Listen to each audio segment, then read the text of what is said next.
Hi friends, welcome to my channel Rajani RS vlogs. నా videos అయితే మీకు నచ్చినట్లయితే లైక్ చేయండి, షేర్ చేయండి, సబ్స్క్రైబ్ చేసుకోవడం అయితే అస్సలు మర్చిపోకండి. ఇంతవరకు అయితే ఎవరైతే మన ఛానల్ని సబ్స్క్రైబ్ చేసుకోలేదో ముందుగా ప్లీజ్ సబ్స్క్రైబ్ చేసుకోండి. పక్కనే ఉన్న బెల్ ఐకాన్ని కూడా క్లిక్ చేయండి. ఈరోజు వ్లాగ్ అయితే డే వ్లాగ్ షూట్ చేశాను, స్కిప్ చేయకుండా చూడండి ఫ్రెండ్స్. ఈరోజు ఆఫ్టర్నూన్ టైంలో ఖాళీగా ఉన్నాను చెప్పి అయితే కరివేపాకు పొడి చేద్దామని అనుకున్నాను. దానికోసం అయితే కరివేపాకు అయితే తీసుకొని వచ్చి దాన్ని 2 to 3 టైమ్స్ అయితే వాష్ చేసుకున్నాను. వాష్ చేసుకున్నాక ఒక కాటన్ క్లాత్లో వేసుకొని తడిపోయేంత వరకు అయితే ఆరబెట్టుకోవాలి. ఇలా నీట్గా అయితే వాష్ చేసుకొని మొత్తం అయితే ఆరబెట్టుకుంటున్నాను.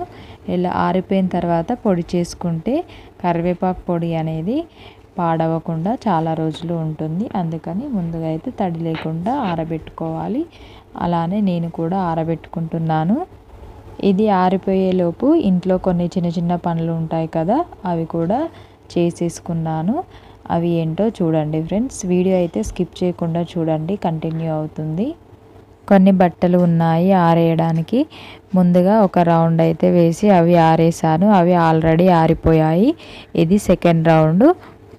అవి తీసేసి ఇవి అయితే ఆరేయాలి. డే బై డే అయితే వేస్తాను. డే బై డే వేసినప్పుడు 2 రౌండ్స్ అయితే అలా అవుతాయి. ఫస్ట్ రౌండ్ మావి, నెక్స్ట్ రౌండ్లో అయితే అన్ని పిల్లలవి అయితే వేస్తాను. ఇలా బట్టలు అయితే ఆరేసాను. ఈరోజు మార్నింగ్ ఎన్ని గిన్నెలు వాష్ చేశానో కూడా చూపిస్తాను. ఇవన్నీ అయితే నీట్గా అయితే వాష్ చేసి పెట్టుకున్నాను. ఇవి బ్రేక్ఫాస్ట్వి, వంట చేసిన తర్వాత అన్నీ ఒకేసారి క్లీన్ చేసి అయితే పెట్టుకున్నాను. ఇవి కూడా ఎక్కడవక్కడ సర్దేసుకోవాలి. గిన్నెలన్నీ నీట్గా ఎక్కడవక్కడ సర్దేసుకున్నాను. ఈ చిన్న చిన్న వర్క్స్ చేసుకునే లోపు కరివేపాకు ఆరిపోయింది. ప్రాసెస్ చూసేయండి ఫ్రెండ్స్. ముందుగా ప్యాన్ పెట్టుకొని కరివేపాకు సరిపోయేంత ఆయిల్ వేసుకొని, ఆయిల్ హీట్ అయ్యాక 2 టేబుల్ స్పూన్ల శనగపప్పు, 2 టేబుల్ స్పూన్ల మినపప్పు వేసుకొని దూరగా వేయించుకోవాలి. ఇలా వేయించుకునేటప్పుడు స్టవ్ అయితే మీడియం ఫ్లేమ్లోనే పెట్టుకోవాలి. ఇలా వేగిపోయిన తర్వాత 1 టేబుల్ స్పూన్ ధనియాలు వేసుకోవాలి. అది కూడా ఫ్రై అయిపోయిన తర్వాత కొద్దిగా జీలకర్ర, కొద్దిగా మెంతులు అయితే వేసుకోవాలి. అది కూడా ఫ్రై చేసుకొని మన కారంకి తగ్గట్టుగా ఎండుమిర్చి అయితే వేసుకోవాలి. ఎండుమిర్చి వేగిపోయిన తర్వాత కొద్దిగా పసుపు యాడ్ చేసుకొని ముందుగా ఆరబెట్టుకున్న కరివేపాకును కూడా వేసుకొని పచ్చివాసన పోయేంత వరకు ఇలా అయితే ఫ్రై చేసుకోవాలి. అది చల్లారే లోపు అయితే కొన్ని వెల్లుల్లిపాయలు తీసుకొని అయితే మిక్సీ పట్టుకొని పక్కన పెట్టుకోవాలి. తర్వాత ముందుగా రెడీ చేసుకున్న కరివేపాకుని మిక్సీ జార్లో వేసుకొని టేస్ట్కి సరిపోయేంత సాల్ట్, కొద్దిగా చింతపండు వేసుకొని అయితే మిక్సీ అయితే చేసుకోవాలి. ఇలా మొత్తం పొడి చేసుకున్న తర్వాత లాస్ట్లో అయితే వెల్లుల్లి వేసుకొని అయితే మళ్ళీ ఒకసారి అయితే మిక్సీ చేసుకోవాలి. అంతేనండి, కరివేపాకు పొడి అయితే రెడీ అయిపోయినట్టే.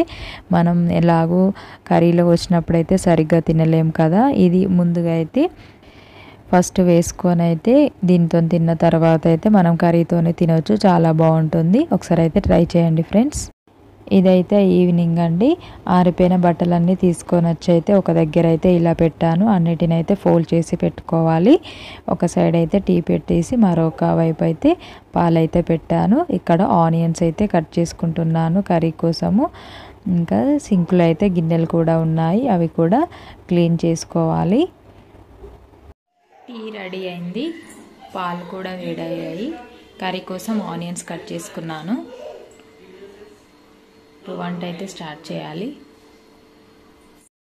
పిల్లలు స్కూల్ నుంచి వచ్చే టైం అవుతుందని చెప్పి అయితే నా వర్క్స్ అయితే మొత్తం అయితే కంప్లీట్ చేసుకుంటున్నాను.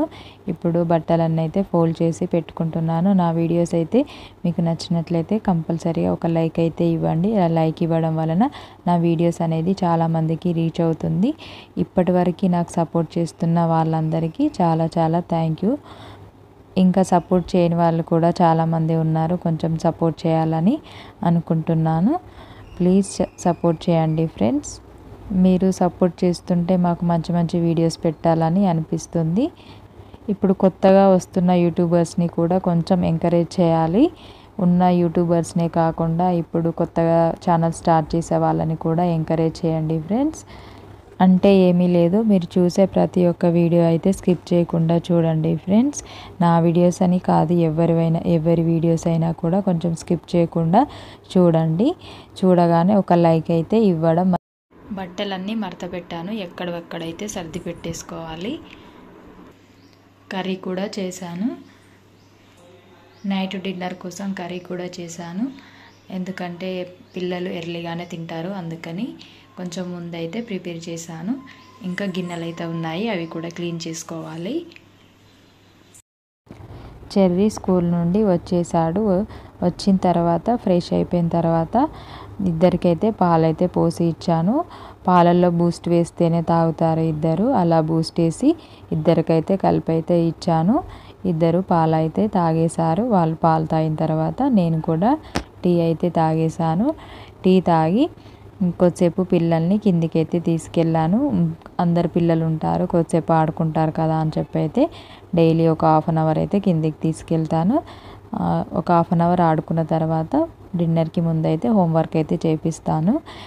మరీ రాగానే హోంవర్క్ అయితే ఏమలా చేయించను, కొద్దిసేపు ఆడుకున్న తర్వాతే హోంవర్క్. ఇది నైట్ అండి, డిన్నర్కి ముందు రీడింగ్ అయితే చేయించాను. రీడింగ్ చేసిన తర్వాత డిన్నర్ అయితే చేసాము. రీడింగ్ చేయమంటే కొంచెం సతాయిస్తాడు. ఫైనల్గా అయితే రీడింగ్ అయితే చేస్తున్నాడు. వాళ్ళ అన్నయ్య రీడింగ్ చేస్తుంటే వాళ్ళ తమ్ముడు అయితే ఆడుకుంటున్నాడు. ఈరోజు బ్లాగ్ అయితే ఇంతేనండి. ఈ వీడియో నచ్చితే కంపల్సరీగా ఒక లైక్ అయితే ఇవ్వండి. లైక్ ఇచ్చినా ఇవ్వకపోయినా కామెంట్ సెక్షన్లో కామెంట్ చేయండి. మీ ప్రాపర్ ఎక్కడ అనేది కామెంట్ చేయండి.